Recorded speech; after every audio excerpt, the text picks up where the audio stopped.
Hey guys, welcome back to Judo Highlights. Now this was the quickest ippon of the tournament, maybe the quickest ippon we've seen in quite some time. It was about 3 seconds there. So it's a little bit unfortunate for Maidov. He's a really good judoka to watch on the international circuit, but he does lose out against this person here, and his name is Sharipov from Uzbekistan. And now he went all the way into the final, and I do want to have a long look at the final because it was a really good one. And he's up against Kawabata from Japan. Now under 90s for Japan, it's quite interesting right now. I think Morale's definitely at the top, and then probably Kawabata and Tajima, both those guys at number 2, I would say. Maybe Tajima a little bit ahead, but Kawabata is still really young, and he puts in good fights, good newaza, good standing techniques as well. And these exchanges are really great. You can see Kawabata looks to stand up here and then looks for a throw. So I think this is something that's kind of happening because they're looking at the newaza for a longer period of time, and then if you're on the bottom and you want to stand up and you want to get things going, you just do it yourself. Can't wait for the referee anymore. And then that just, you know, starts all these scrambles, which is great to see. Now throughout this contest, you could definitely see Sharipov just kind of beating Kawabata at his own game. You can see Kawabata going for a lot of these kind of drop down seoi-nage techniques, looking for the shoulder throws, but it was Sharipov. He had some good ones of his own. Here's a good attack here. No score, but you'll notice that Sharipov, he goes off both sides, left and right, and likes to work off the sleeves, which is very awkward. You know, it's kind of hard to see when things are coming. There's not much setup. And this was a score for Yuko Kataguruma. And very aggressive in the newaza as well. Now it was great to see from Kawabata after this, really pushing the action, looking for something, trying to get a score, really attacking the newaza. He's got such great transitions. We'll have a look at some of those later on in the video. He got 3 ippons by newaza. But Sharipov just did so well on the ground to avoid all these attempts by Kawabata. And you can see on the clock, just less than 30 seconds. And then Sharipov does get a final score. So Sharipov, he broke the string of wins from the Russian team. Actually, the Russians took a medal in every category except under 90s. So 6 golds going to Russia / Dagestan, and then just the 1 to Uzbekistan. No golds for Japan this time, which is pretty incredible. Even if they don't send their A team, they usually get a gold, especially in the lightweights, but nope, nothing this time. And here's just a couple of highlights from Sharipov. And Kawabata too, here was a nice seoi-nage, something that he's very, very good at.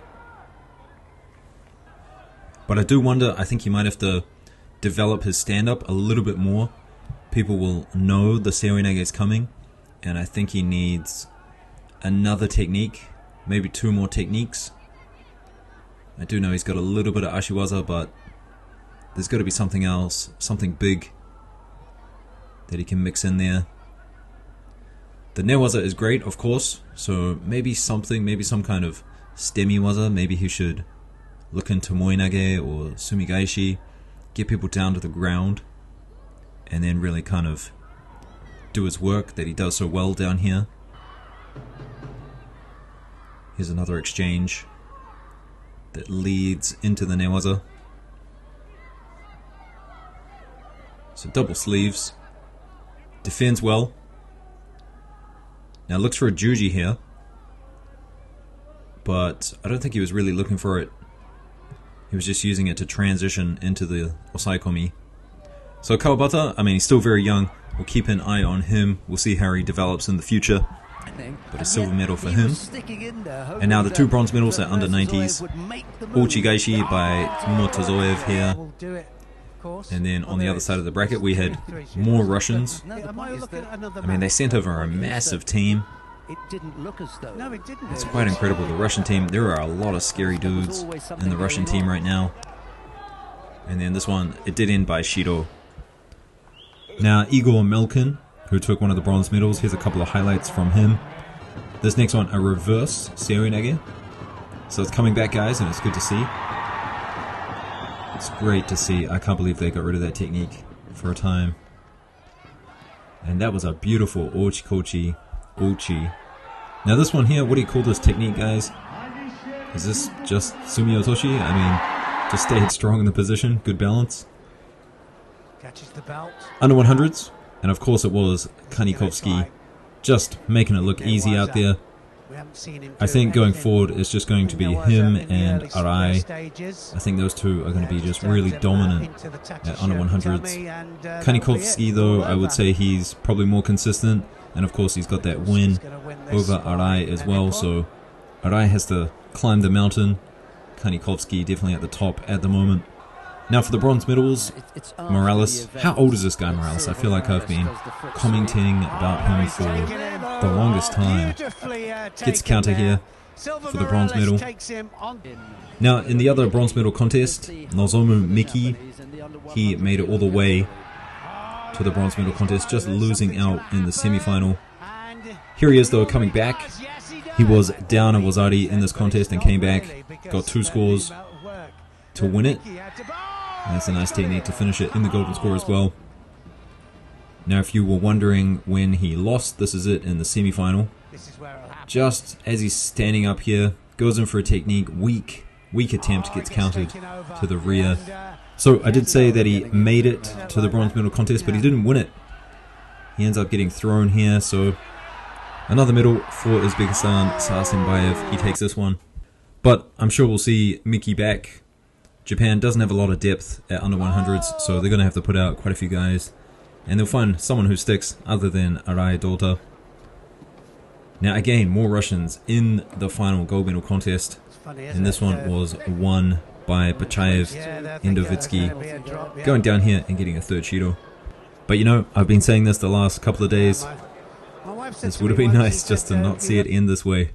I want to see techniques in those medal contests. So here's a few highlights from Indovitsky. And then the bronze medals, Granda, another one of the Cubans, so they'll be happy with 2 bronze medals. Both winning their bronze medal contests with a bit of osaikomi. And then in the other bronze medal contest, 2 guys from Uzbekistan as well, Toroboyev against Yusupov. Yusupov gets this one. Now one thing I've noticed 2025 with these Grand Slams is there hasn't been a lot of people on the tournament sheets, and so you're seeing kind of a lot of people from the home country, a lot of Uzbekistan judoka competing at this one, for example. I don't know if it's something to worry about, but you know, it is a new Olympic cycle, and maybe people don't really feel the need to come out and compete this early. I mean, the points aren't going to matter. It's all about just getting experience at this point. And so, I'm not sure how I feel about it. I think maybe they could change the points a little bit more, make them kind of stay around for a little bit longer before they start to decay. But anyway, it is just an observation, and we should really continue to talk about the results. So the final for under 78 was meant to be Ma versus Bohm. Bohm didn't compete, maybe she is injured, so she did take out her fellow German competitor Oleg in that semi-final. And then Ma taking out Lanier going through and taking that bronze medal, as well as Oleg taking that other bronze medal at under 78. Also at plus 78, Yamaguchi was meant to fight Niu, but Yamaguchi didn't turn up, maybe an injury. So that's kind of odd, and I've been seeing it a lot recently. People just not turning up in the finals. I guess people maybe have slight injuries and they just decide to walk home with the silver.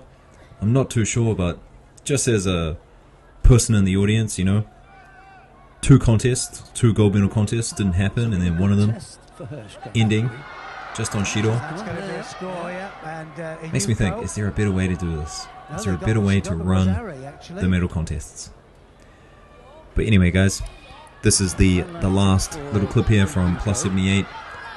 Ayman, she gets a bit of osaikomi here, taking out Hershko. And then the other bronze medal went to Tolafur. She won that by Shido. Anyway, guys, I'll see you in the next one. Peace. Into the hold down there.